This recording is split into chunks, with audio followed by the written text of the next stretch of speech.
अमरीकी सदर का एक बार फिर पाक भारत जंग का तज़किरा। डोनाल्ड ट्रंप ने कहा पाकिस्तान और भारत की जंग में 10 तैयारे तबाह हो चुके थे। पाकिस्तान और भारत जंग एटमी जंग बन सकती थी। अमरीकी न्यूज चैनल को इंटरव्यू में कहा, मैंने 8 जंगें खत्म करवाई, लोगों को मरते हुए नहीं देखना चाहता था।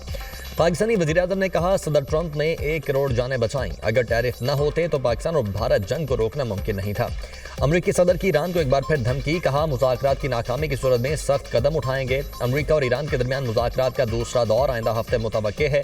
तेहरान इस बार संजीदगी से बातचीत कर रहा है। ईरान को अमरीकी फौजी ताकत का अंदाजा हो चुका है।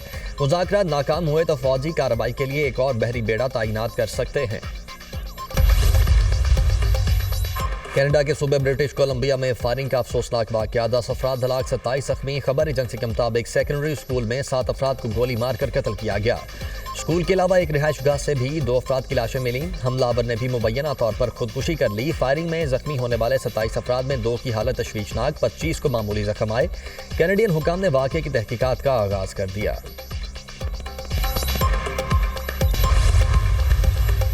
शाहीनों की T20 वर्ल्ड कप में मुसलसल दूसरी जीत। पाकिस्तान ने अमेरिका को 32 रन से हरा दिया। ग्रीन शर्ट्स के 191 रन के हदफ की ताक़ में अमेरिकी टीम 8 विकेटों पर 158 रन बना सकी। शुभम ब्रांज ने 51 और शायान जहांगीर 49 रन बनाकर नुमाया रहे। उस्मान तारिक ने 3 विकेटें उड़ाई। शादाब खान ने 2 खिलाड़ियों को पैविलियन भेजा। अमेरिका की दावत पर पाकिस्तान ने पहले बैटिंग की, 9 विकेटों पर 190 रन बनाए। साहिबजादा फरहान का लाठीचार्ज, 41 गेंदों पर 73 रन की जारहाना बारी खेली। बाबर आजम का बल्ला भी चल गया, 46 रन बनाए। शादाब खान 30 और सायम अयूब 19 रन बना सके। साहिबजादा फरहान मैच के बेहतरीन खिलाड़ी करार। साबिक पाकिस्तानी फास्ट बॉलर एहसान आदिल ने अमेरिका की जानिब से T20 इंटरनेशनल में डेब्यू किया। शाहीन शाह अफरीदी ने T20 इंटरनेशनल मैचेस की सेंचुरी मुकम्मल की। पाकिस्तानी टीम इवेंट में अपना तीसरा मैच 15 फरवरी को भारत के खिलाफ खेलेगी। बांग्लादेश की बात मानी गई, इसीलिए भारत के खिलाफ खेल रहे हैं। हमने बांग्लादेश के सिवा कोई शर्त नहीं रखी। चेयरमैन PCB की मीडिया से गुफ्तगू, कहा हमारा मकसद बांग्लादेश को इज्जत दिलाना था, हमारा इसमें कोई जाती मकसद नहीं था। बांग्लादेश के साथ ज्यादती हुई और अब उनकी बात मानी गई। बांग्लादेश ने जो कहा वो कबूल हुआ। स्पोर्ट्स के हवाले से अच्छी खबरें देंगे।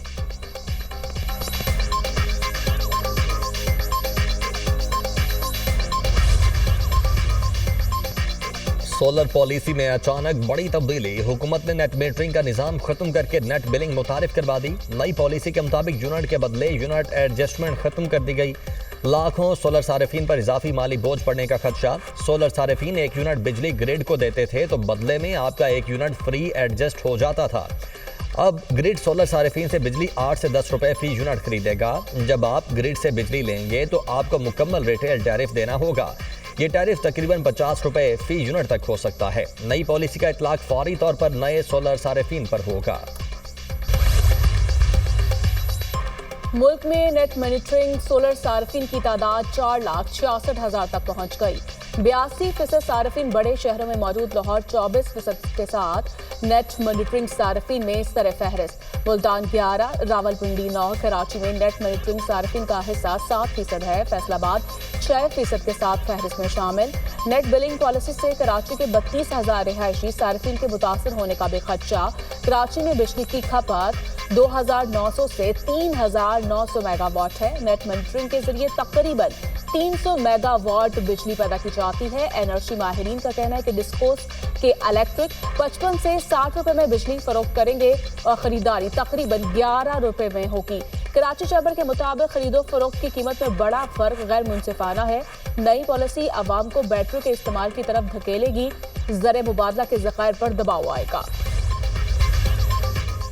सेनेट इजलास में सोलर सार्फिन के तहफ़्फ़ुज़ और नेपरा मुसव्वदे को कौमी पॉलिसी से हम आहंग करने की करारदाद मुस्तरद। करारदाद सेनेटर जरका सोहरवर्दी ने पेश की। वज़ीर तवानाई अवैस लगारी ने करारदाद की मुखालिफत कर दी। ऐवान बाला में नेपरा पॉलिसी की भरपूर मुखालिफत। सेनेटर अली जफर ने कहा, IPPs माफिया बहुत महंगी बिजली हुकूमत को दे रहा है। IPPs का कर्ज खुद देने की बजाय हुकूमत ने सोलर पैनल लगाने वालों पर बम फोड़ दिया। हुकूमत 11 रुपए में बिजली खरीद कर 40 रुपए में बेचेगी। सेनेटर शहरी रहमान बोली, हम सब बिजली के बिल पर टैक्स दे रहे हैं लेकिन आप मुसलसल ये चार्जेस बढ़ा रहे हैं। IPPs इस वक्त अजदहे की शक्ल इख्तियार कर चुके हैं। पब्लिक सेक्टर को आप बंद करते जा रहे हैं। पॉलिसी नहीं, रेगुलेशन में तब्दीली आई। ऐसा किए बगैर अवाम के मुफाद का तहफ़्फ़ुज़ नहीं किया जा सकता। वज़ीर तवानाई अवैस लगारी की वज़ाहत। सेनेट में इजहार ख्याल करते हुए कहा, जो लोग तनकीद कर रहे हैं उनको मुकम्मल सूरत हाल का इल्म नहीं। खुद 11 केवी का सोलर ग्रिड चला रहा हूं, मुझे पता है रेगुलर करने का फायदा आम आदमी को पहुंचेगा। हमने बिजली की कीमतें संभालने की कोशिशें की, नैपरा का काम ही यही है, बिजली की कीमतों में इजाफे को रोके, सार्फिन के हकूक का तहफ़्फ़ुज़ यकीनी बनाना नैपरा की जिम्मेदारी है। बिजली के शोबे में इस्लाहात हुकूमत का इनकलाबी मंसूबा है। आलमी इदारे हुकूमत के इक़दामात की तारीफ कर रहे हैं। IPPs से मुआहिदों पर नजरसानी करके अरबों रुपए बचाए। IPPs के बड़े बड़े सेठों पर हाथ डाला, उनसे डरे नहीं। 586 अरब रुपए का नुकसान कम करके 397 अरब रुपए पर ले आए हैं।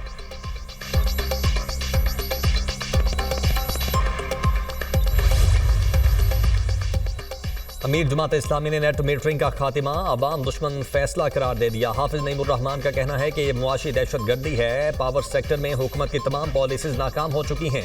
हुकूमत का मकसद IPPs माफिया को बचाना और आवाम से सस्ती बिजली का हक छीनना है। उनका कहना था, अब सोलर सारिफीन अपनी पैदा करदा बिजली सस्ते दामों में फरोख्त करेंगे। अपनी ज़रूरत की बिजली महंगे टैरिफ पर खरीदनी पड़ेगी। हुकूमत और नेपरा के फैसले को मुस्तरद करते हैं। पेशावर कोर हेडक्वार्टर्स में इजलास, तस्करी और सियासी क़यादत का दहशतगर्दी के खिलाफ जंग में एक समत में चलने पर इत्तेफाक। अमन ओमान की सूरत हाल पर इजलास में वज़ीर आला सुहेल आफरीदी, वज़ीर दाखिला मोहसिन नकवी, कोर कमांडर पेशावर और दीगर अस्करी हुकाम की शिरकत।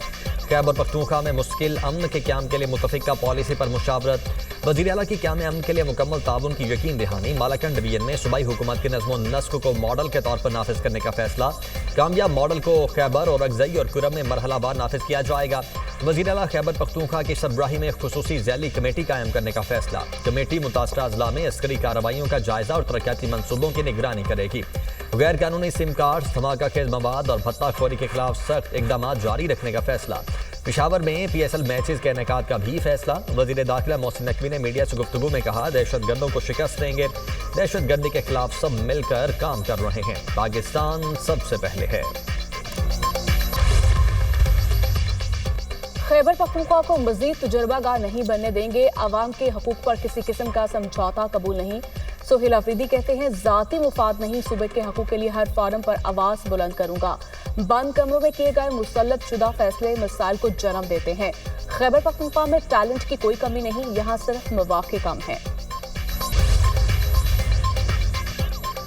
सुप्रीम कोर्ट के हुक्म पर वकील की बानी PTI से मुलाकात। सलमान सफदर 3 घंटे तक अडयाला जेल में मौजूद रहे। मुलाकात के बाद बाहर आकर कहा, बानी PTI तक मुकम्मल रसाई दी गई, उनकी सेहत ठीक है। रिपोर्ट सुप्रीम कोर्ट में दाखिल करवाने तक कुछ कहना मुनासिब नहीं। सलमान सफदर बानी PTI से मुलाकात की तहरीरी रिपोर्ट सुप्रीम कोर्ट में जमा करवाएंगे।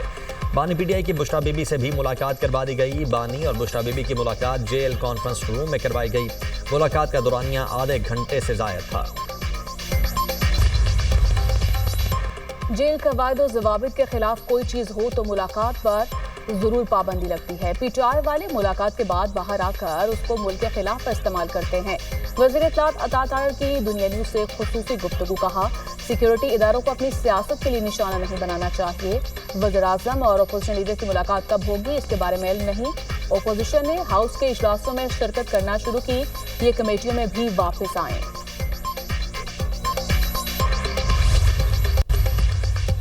बलोचिस्तान से जारी यकजहती। वज़ीर आला पंजाब का कोयटा का दौरा। मरियम नवाज का बलोचिस्तान में सिक्योरिटी फोर्सेज के लिए 10 अरब रुपए की मुआवनत का ऐलान। FC हेडक्वार्टर्स में तकरीब में शिरकत। वज़ीर आला पंजाब कहती हैं कि सूबे को दरपेश चैलेंजेस में हुकूमत पंजाब हर मुमकिन ताउन करेगी। दहशतगर्दी का खात्मा कौमी यकजहती से मुमकिन है। बलोचिस्तान में अमन, इस्तेहकाम और खुशहाली देखना चाहते हैं। फितनाल खवारिज के खिलाफ ऑपरेशन में हर किस्म की सपोर्ट देंगे। मरियम नवाज की चीफ मिनिस्टर सेक्रेटेरिएट कोयटा आमद। वज़ीर आला सरफराज, सूबाई काबीना और अरकीन असम्बली ने इस्तकबाल किया। सूबाई काबीना और इत्तेहादी जमातों के अरकान से मुलाकात। वज़ीर आला पंजाब की गवर्नर हाउस कोयटा आमद। जाफर खान मंदोखेल से मुलाकात। अमन ओमान और सूबे की सियासी सूरत हाल समेत बाहमी दिलचस्पी के उमूर पर तबादला ख्याल। मरियम नवाज की गवर्नर बलोचिस्तान को हर मुमकिन ताउन फराहम करने की यकीन दहानी। गवर्नर बलोचिस्तान ने मरियम नवाज को यादगारी शील्ड और रिवायती कालीन पेश किया। साहब तो अभी उसको टाइम लगेगा पार्टी का में उसको एडजस्ट होने में, क्योंकि हमारे पार्टी का अपना कल्चर है। तकरीर साहब की पार्टी का अपना कल्चर है, वहाँ डिसिप्लिन होती है, वहाँ कोई बात नहीं कर सकता। हमारा तो क्या है कि वो हर बंदा कह रहा है कि खान के पास फिर दूसरा लीडर मैं हूँ। PTI में हर कोई बहाली के बाद खुद को लीडर समझता है। जुनेद अकबर तैश में आ गए, बोले महमूद अचकजई को अभी एडजस्ट होने में टाइम लगेगा। हमारी पार्टी का अपना कल्चर है। एक सवाल पर बोले, जिसने बसंत बनाई उससे पता कर ले, हम तो सारा दिन एहतजाज में थे। जुनेद अकबर की ऑडियो लीक के हवाले से तरदीद कहा, मैंने ये कब कहा इस्तीफा दे रहा हूँ। ये कहा अगर मुझे बोलने का वक्त ना दिया जाएगा तो स्पीकर से कहकर अलग सीट अलॉट करवाऊंगा। पाकिस्तान और इंडोनेशिया का तरजीही तिजारती मुआहदे को जाम इक़्तिसादी शराकतदारी में बदलने पर इत्तेफाक। वज़ीर आज़म से इंडोनेशिया के वज़ीर सरमायाकारी की सरबराही में 5 रुकनी वफ़द की मुलाकात। 2 तरफ़ा ताल्लुकात को मज़ीद आगे बढ़ाने के लिए इंडोनेशिया के आज़म का यादाद। शहबाज शरीफ का सदर इंडोनेशिया के लिए नए ख्वाहिशात का इजहार। कहा पाकिस्तान इंडोनेशिया के साथ मुआशी ताल्लुकात को मज़ीद बेहतर बनाने का ख्वाह है। पाकिस्तान और इंडोनेशिया के दरमियान दहाइयों पर मबनी बरादराना ताल्लुकात हैं जो वक्त के साथ मज़ीद मजबूत हो रहे हैं, जबकि सॉवरन वेल्थ फंड के मॉडल पर इंडोनेशिया के तजर्बे से फ़ायदा उठाना चाहते हैं।